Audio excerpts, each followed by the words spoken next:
পশ্চিমবঙ্গ সহ 5 রাজ্যে 22টি জায়গায় তল্লাশি ইডির। কলকাতা, ঝাড়গ্রাম, কল্যাণী সহ রাজ্যের 12টি জায়গায় এজেন্সির অভিযান। বেহালার শখের বাজারে অরুণ শরাফ নামে খাদান ব্যবসায়ের মাইনিং সংস্থার অফিসে ইডির অভিযান। রিজেন্ট কলোনিতে বীমা সংস্থার এজেন্ট সঞ্জীব বয়েরের বাড়িতেও তল্লাশি।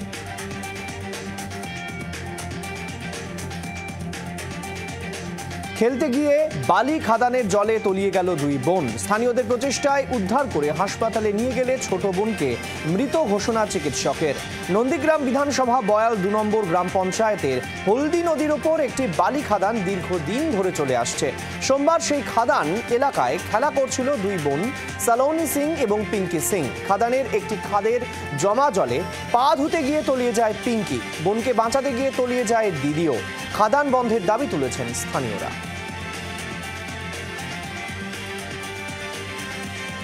স্বাস্থ্য দপ্তরের নির্দেশকে বুড়ো আঙুল।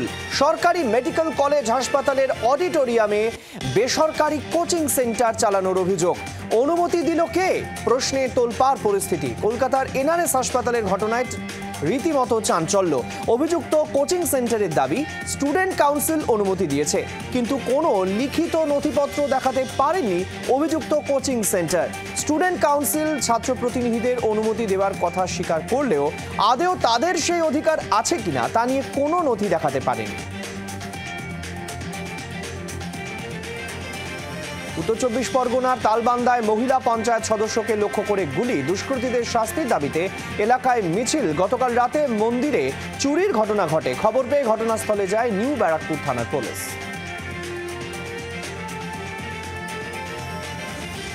নরেন্দ্রপুরে পরপর বাড়িতে চুরি। সোনারপুর পুরসভা 2 নম্বর ওয়ার্ডের ঘটনা। ফাঁকা বাড়ির সুযোগ নিয়ে আলমারি ভেঙে নগদ এবং সোনার গহনা নিয়ে চম্পট দেয় ছিনতাইকারী। খোয়া গিয়েছে কয়েক লক্ষ টাকার গহনা। খবর যায় পুলিশে। আশপাশে সিসিটিভি খতিয়ে দেখে তদন্ত শুরু করেছে পুলিশ।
কয়েক মাস ধরে জমেছিল নোংরা জল, আর সেই নোংরা পচা জল পেরিয়ে প্রতিনিয়ত ক্লাসে যেতে হচ্ছিল পড়ুয়াদের। খবর সম্প্রচারের পর পরিস্থিতি খতিয়ে দেখেন খোদ হুগলি জেলা গ্রামীণ পুলিশের সুপার কামনাশিস সেন এবং আরামবাগের এসডিপিও সুপ্রভাত চক্রবর্তী।